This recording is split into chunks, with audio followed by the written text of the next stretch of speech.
saya Nisha dari Kaisa Pharmacy. Hari ini saya nak terangkan sedikit mengenai penyakit yang sangat common, iaitu pertussis atau dalam bahasa Melayu kita panggil batuk kokol, or lebih dikenali sebagai whooping cough. So pertussis atau batuk kokol adalah jangkitan bakteria akut yang melibatkan salur pernafasan. Ianya adalah disebabkan oleh sejenis bakteria yang bernama Bordetella pertussis. So bagaimanakah seseorang itu boleh dijangkiti dengan bakteria itu? Seseorang itu boleh dijangkiti melalui udara daripada pernafasan orang yang telah dijangkiti oleh bakteria ini. So pertussis ni boleh menjangkiti semua golongan usia, dan manakala bayi pula mengalami risiko yang paling tinggi untuk dijangkiti. So apakah tanda-tanda dan gejala jika seseorang itu dijangkiti oleh pertussis? Ia bermula first dengan batuk gatal, dan lama kelamaan ia akan menjadi batuk yang berulang, paroxysmal, dan biasanya dalam tempoh 1 hingga 2 minggu, dan ia akan berlarutan sehingga 1 hingga 2 bulan atau lebih. Tanda paroxysmal adalah batuk berulang yang berterusan dan juga teruk. Setiap siri paroxysmal boleh menyebabkan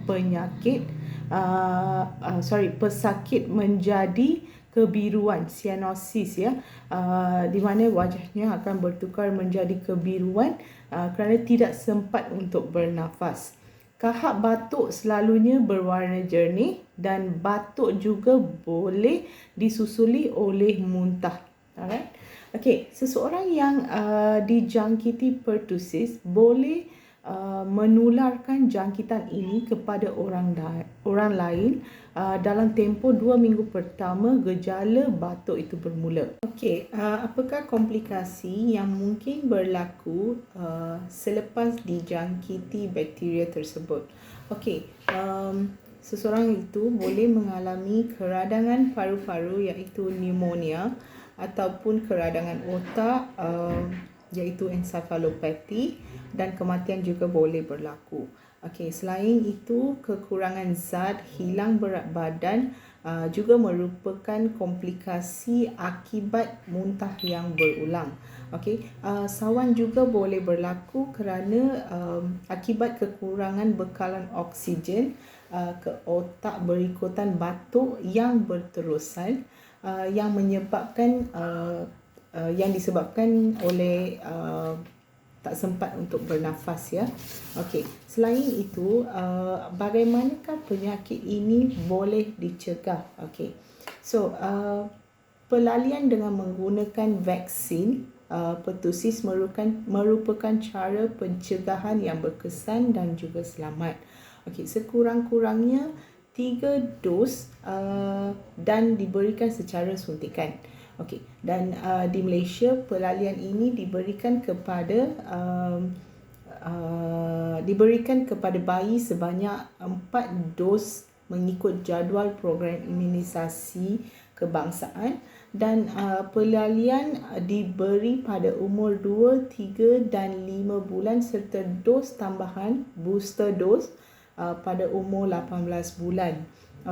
Seseorang yang mempunyai gejala batuk perlu mengamalkan adab batuk dengan menutup mulut ketika batuk ataupun memakai mask, dan juga mencuci tangan dengan kerap selepas batuk. Ini adalah untuk mencegah penularan jangkitan kepada orang lain.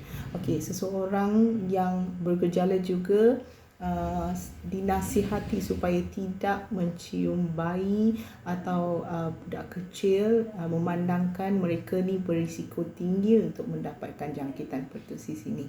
Jadi sebarang soalan ataupun ingin mengetahui lebih banyak info mengenai batuk kokol ataupun whooping cough, silakan ke mana-mana outlet Kaiser Pharmacy untuk dapatkan info yang lebih lanjut daripada ahli farmasi kami yang bertauliah. Okay, so thank you.